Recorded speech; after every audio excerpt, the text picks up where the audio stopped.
Saya tidak menjadi motivasi utama saya untuk mengkristenkan orang lain.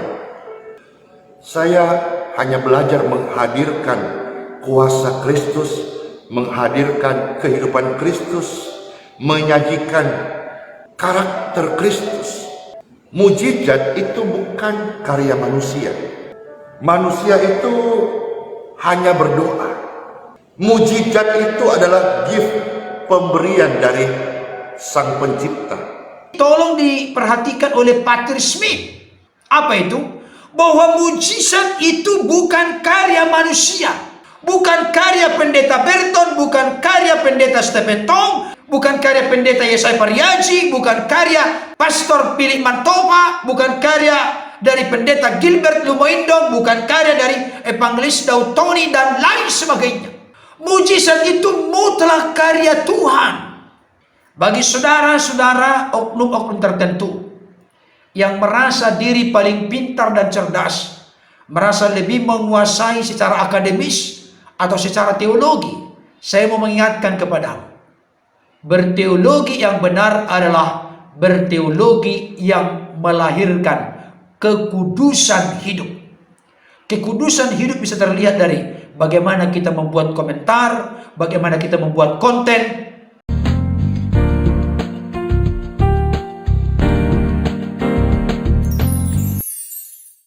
Shalom, salam sejahtera dalam kasih Tuhan kita Yesus Kristus. Jumpa kembali dengan saya Pendeta Berton Nababan. Pada kesempatan ini saya akan membahas satu ulasan yang penting dan menarik. Saya beri judul Pastor Andi Simon, motivasi utama saya bukan mengkristenkan orang lain, dan mujizat bukan karya manusia. Sebelum saya lebih jauh untuk memberikan beberapa ulasan penting dan menarik berkaitan dengan hal ini, ada baiknya kita saksikan dulu tayangan berikut ini. Di mana-mana Bapak Ibu, banyak orang berdebat. Agama A, agama B berdoa. Tetapi kadang-kadang ada hal-hal yang misalnya tidak prinsip, terjadi perdebatan. Beda agama berdebat. Satu agama beda sinode berdebat. Satu sinode beda kota berdebat.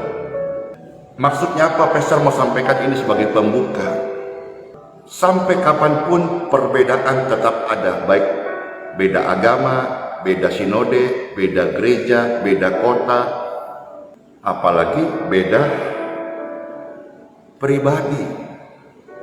Sampai kapanpun juga selama langit bumi masih ada, memang pendebat pasti ada, perbedaan tetap ada. Pastor belajar dalam hidup doa, dalam hidup melayani. Saya tidak menjadi motivasi utama saya untuk mengkristenkan orang lain. Saya hanya belajar menghadirkan kuasa Kristus, menghadirkan kehidupan Kristus, menyajikan karakter Kristus. Biarlah orang-orang yang kami layani, yang bersama kami di lingkungan kami, atau yang melihat pelayanan kami ini boleh merasakan Kristus. Perihal orang-orang mau menerima Kristus dalam hidupnya, Tuhan Yesus sebagai Mesias, Juru Selamat mereka, itu adalah kasih karunia. Pastor belajar mengkhotbahkan kasih karunia. Mujizat itu bukan karya manusia. Manusia itu hanya berdoa. Mujizat itu adalah gift, pemberian dari Sang Pencipta. Tugas pastor hari ini hanya berkhotbah, menceritakan, mengkisahkan, membagikan, membacakan, menghidupi kasih karunia Kristus. Karena kita pintar, baik pintar akademis maupun pintar ilmu agama, Bahkan sekalipun kita seorang pengajar yang handal, itu tidak serta-merta menjadikan kita seorang yang hidup di dalam roh. Kehidupan roh adalah kehidupan yang bergaul karib dengan Sang Pencipta. Kita bisa melihat ada satu contoh yang nyata. Seorang yang sangat mengerti agama, sepuh, senior, tokoh agama. Bahkan dia adalah seorang pemimpin agama. Tetapi dia tidak mengerti tentang Injil, kerajaan surga, Kristus. Hari ini yang membuat banyak orang-orang sakit sembuh secara ajaib, itu karena Kristus.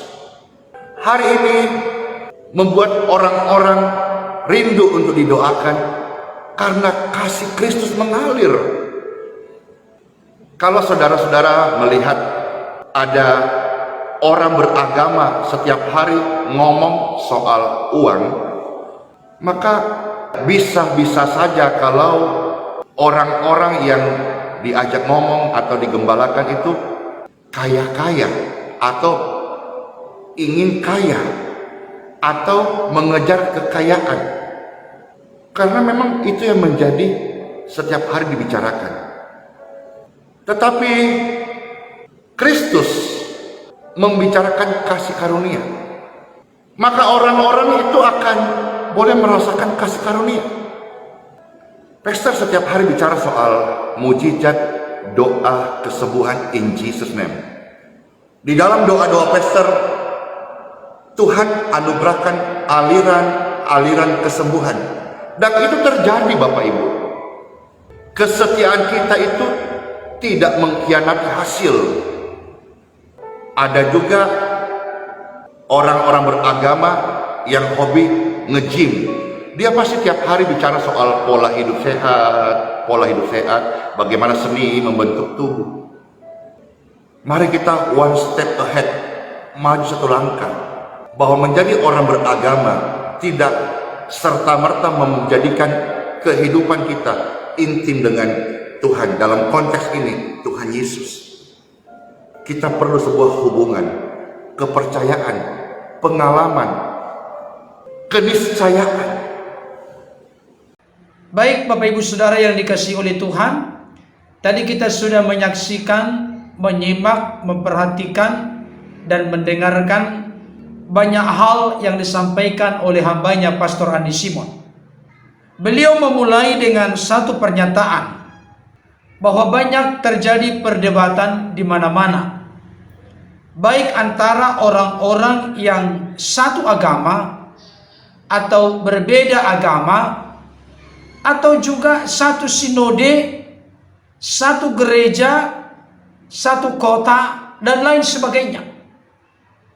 Beliau memberikan penegasan bahwa sampai kapanpun perdebatan tetap masih ada.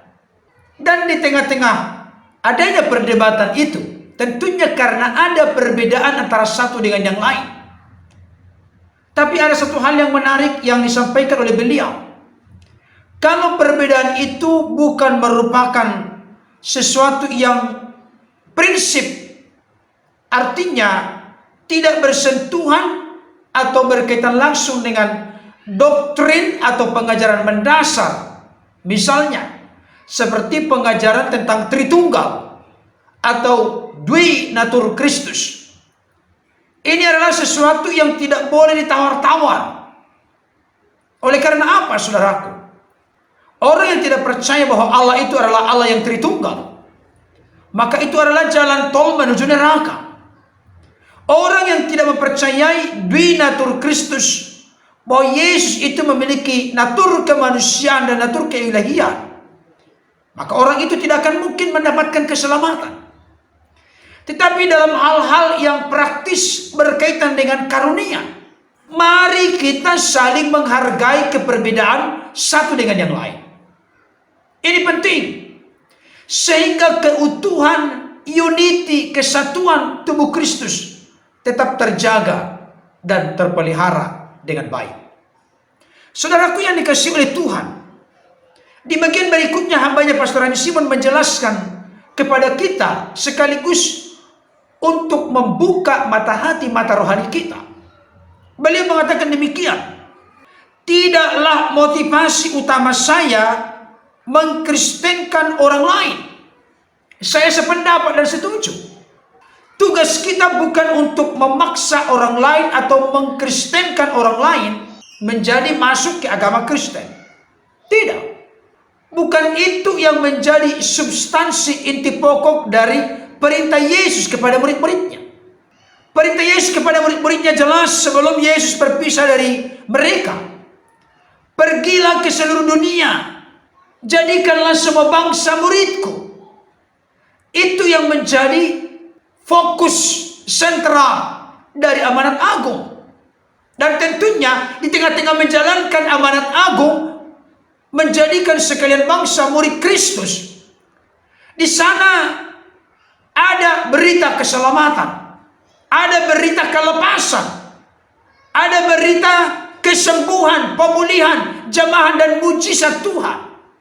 Kalau saudara dan saya nanti membaca Markus 16 ayat 15 sampai 20, di sana jelas terlihat, beritakanlah Injil kepada segala makhluk. Tanda-tanda ini akan menyertai orang-orang percaya. Mereka pun pergilah memberitakan Injil dan Allah turut bekerja meneguhkan firman yang disampaikan oleh para rasul dengan tanda-tanda yang menyertainya.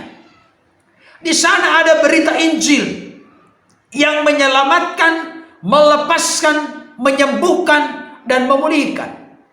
Saudaraku dikasih oleh Tuhan, saya mau mengingatkan kita semua seperti disampaikan oleh hambanya Pastor Rani Simon.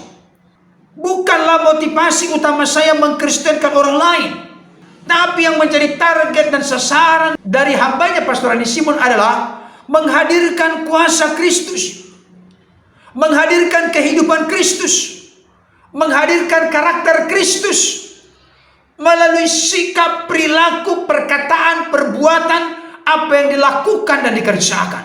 Semuanya mencerminkan kehidupan Kristus. Jadi sebetulnya hambanya Pastor Rani Simon sering berkata, aku mau membagikan kehidupan Kristus yang sudah kualami kepada orang lain, sehingga orang lain pun mengalami kehidupan Kristus. Luar biasa sekali. Saudaraku yang dikasihi oleh Tuhan, sasarannya adalah bagaimana orang lain merasakan Kristus.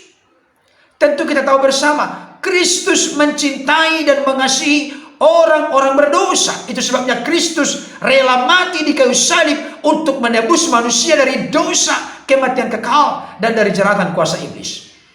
Bapak Ibu Saudara yang dikasihi oleh Tuhan, beliau kembali menegaskan, berbicara tentang menerima Kristus bukan karena dipaksa oleh manusia, bukan karena dipaksa oleh seseorang, termasuk oleh saya sendiri maupun hambanya Pastor Rani Simon.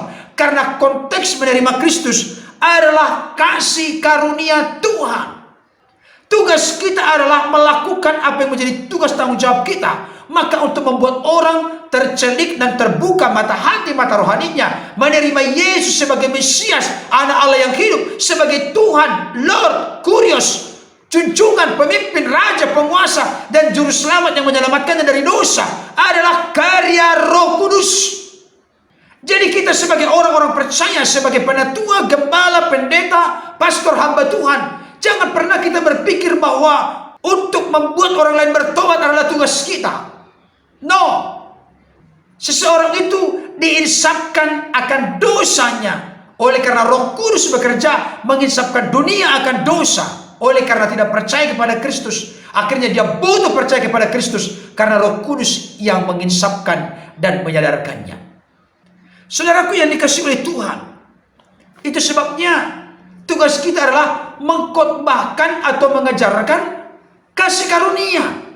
Kasih karunia itu tidak bisa dipisahkan daripada Injil keselamatan yang adalah Yesus Kristus sebagai jalan keselamatan dan hidup. Tidak ada seorang pun yang sampai kepada Bapa kalau tidak melalui Yesus. Dan di bawah kolong langit ini tidak ada nama lain yang olehnya manusia dapat diselamatkan kecuali di dalam nama Yesus. Yesus namanya menyelamatkan, pribadinya menyelamatkan, karyanya menyelamatkan. Siapapun saudara dan saya yang menyaksikan dan mendengarkan apa yang saya sampaikan ini, termasuk apa yang disampaikan hambanya Pastor Andi Simon, bukalah hatimu, sadarilah engkau berdosa. Semua manusia telah berbuat dosa dan telah kehilangan kemuliaan Allah, dan upah dosa adalah maut, artinya terpisah dari Allah secara kekal. Dia ada di dalam kematian yang kekal. Tapi orang yang percaya akan Kristus ada dalam kehidupan yang kekal, yaitu sorga yang mulia. Saudaraku yang dikasihi oleh Tuhan, beliau kembali menegaskan, dan ini tolong diperhatikan oleh Patrick Smith. Apa itu? Bahwa mujizat itu bukan karya manusia, bukan karya pendeta Berton, bukan karya pendeta Stephen Tong, bukan karya pendeta Yesaya Pariaji, bukan karya Pastor Philip Mantopa, bukan karya dari pendeta Gilbert Lumoindong, bukan karya dari Evangelis Daud Tony dan lain sebagainya. Mujizat itu mutlak karya Tuhan. Tanpa Tuhan kita tidak dapat berbuat apa-apa. Tanpa Tuhan kita lemah dan rapuh. Tanpa Tuhan kita tidak akan bisa melakukan apapun. Tapi oleh karena kasih karunia Tuhan, perkenanan Tuhan, kita bisa dipakai menjadi alat dalam tangannya untuk mendoakan, untuk menunjukkan kasih, untuk menunjukkan kepedulian kepada sesama kita yang membutuhkan pertolongan dari kasih Kristus yang sudah kita alami dan nikmati. Kita share, kita bagikan kasih itu kepada orang lain. Jadi kita hanya sebagai budak, jongos, dulos, hamba yang hanya punya tugas menjalankan apa yang ditugaskan oleh Yesus kepada kita. Dan jangan lupa, sekalipun saudara dan saya adalah hamba, kita telah diberikan kuasa menjadi anak-anak Allah. Kita telah diberikan dinamit, kuasa yang besar, yaitu Roh Kudusnya berkenan tinggal dalam kita. Dan Roh Kudus itulah yang bekerja di dalam hidup kita, melalui hidup kita, sehingga orang lain mengalami lawatan Tuhan, mujizat Tuhan, dan perbuatan Tuhan yang besar. Saudaraku yang dikasihi oleh Tuhan, hambanya Pastor Andi Simon menegaskan tugas kita adalah berdoa. Tetapi mujizat itu adalah perbuatan dari Sang Pencipta. Dalam konteks ini adalah karya Yesus Kristus. Itu sebabnya berdoa in Jesus name, di dalam nama Yesus, artinya kita sungguh-sungguh mengandalkan otoritas, kuasa pribadi, karya Yesus. Dan itulah yang dilakukan oleh para rasul secara spesifik, secara khusus oleh hambanya Rasul Petrus. Ketika mau masuk ke bait Allah, Petrus berkata, emas dan perak tidak aku punya, tetapi apa yang kupunyai kuberikan kepadamu. Demi nama Yesus orang Nazaret itu, berjalanlah. Maka orang yang telah lumpuh 40 tahun itu, dia berjalan, melonjak kegirangan, memuji Tuhan, dan dia pun masuk ke bait Allah, bersorak-sorai, bersukacita, memuliakan Tuhan. Kuasa nama Yesus yang menyembuhkan. Jadi mujizat itu bukan karya manusia, bukan karya Pastor Andi Simon. Beliau yang tegas mengatakan di dalam pernyataannya tadi. Pastor Andi Simon sering mengulang-ulangi, Bapak Ibu Saudara, aku ini bukan penyembuh, aku hanya jongos, budak, dulos, hamba Kristus. Aku hanya melakukan apa yang diperintahkan Kristus kepada aku, dan aku belajar mempercayai apa yang diberikan kepadaku, dan aku lakukan itu. Terjadi oleh karena kasih karunia Tuhan, dan untuk tujuan memuliakan, menyenangkan Tuhan, dan oleh kehendak Tuhan. Amin, saudaraku. Saudaraku yang dikasihi oleh Tuhan, itu sebabnya Pastor Andi Simon jelas berkata, tugas saya adalah berkhotbah, menceritakan Yesus, mengisahkan Yesus, membagikan kasih Yesus, membacakan kasih Yesus, menghidupi kasih Kristus. Luar biasa sekali. Saudaraku dikasihi Tuhan. Oleh karena itu, bagi saudara-saudara oknum-oknum tertentu yang merasa diri paling pintar dan cerdas, merasa lebih menguasai secara akademis atau secara teologi, saya mau mengingatkan kepadamu, berteologi yang benar adalah berteologi yang melahirkan kekudusan hidup. Kekudusan hidup bisa terlihat dari bagaimana kita membuat komentar, bagaimana kita membuat konten, bagaimana kita berkata-kata, bagaimana kita berperilaku. Sifat watak karakter kita adalah sifat watak karakter yang mana Tuhan yang merajai dan menguasainya, sehingga tetap dalam koridor kendali kuasa Roh Kudus dan tetap hidup kita menjadi berkat, bukan memfitnah, bukan menuduh orang lain penipu, sesat, palsu, pakai ilmu sihir, hipnotis, kundalini, energi lain, dan lain sebagainya. Saya mau mengingatkan kepada kita bisa saja pintar berteologi, pintar secara akademis, mungkin nilai A, lulus summa cum laude. Tapi saya mau kasih tahu, kalau kearoganan, kesombongan, keangkuhan, kecongkakan, tinggi hati yang mewarnai hidup kita, maka tidak ada gunanya semua itu. Sebab Yesus berkata, barang siapa merendahkan diri, ia akan ditinggikan. Barang siapa meninggikan diri, ia akan direndahkan. Oleh karenanya Bapak Saudara, mari, yang paling utama, paling penting dalam hidup adalah bagaimana kita punya relasi, punya hubungan, dan kita bergaul karib dengan Sang Pencipta. Beliau, hambanya Pastor Andi Simon, menceritakan, saya tahu maksud dan tujuan beliau adalah seorang Nikodemus, seorang dari kelompok Sanhedrin, pemimpin agama Yahudi, seorang pengajar di Israel. Ternyata beliau malam-malam datang kepada Yesus. Ketika Yesus mengajarkan betapa Nikodemus perlu dilahirkan kembali, dilahirkan dari air dan roh, supaya dia mendapat bagian dalam kerajaan Allah, bukan hanya melihat kerajaan Allah, tapi masuk dalam kerajaan Allah.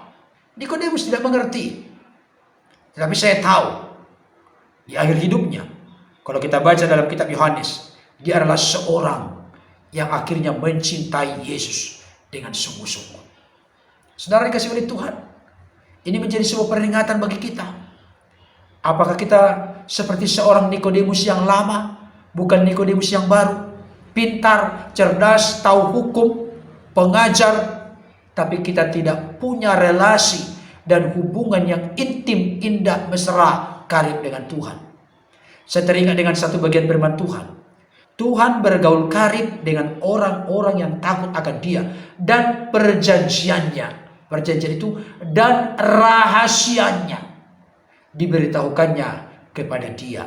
Maksudnya kepada orang yang takut akan Tuhan. Orang yang takut akan Tuhan dibuktikan dengan hidupnya bergaul karib dengan Tuhan. Saudaraku yang dikasihi oleh Tuhan, oleh karena itu hambanya Pastor Andi Simon menyampaikan satu kesimpulan yang sangat bagus. Menjadi orang beragama tidak serta-merta menjadikan hidup kita intim dengan Kristus.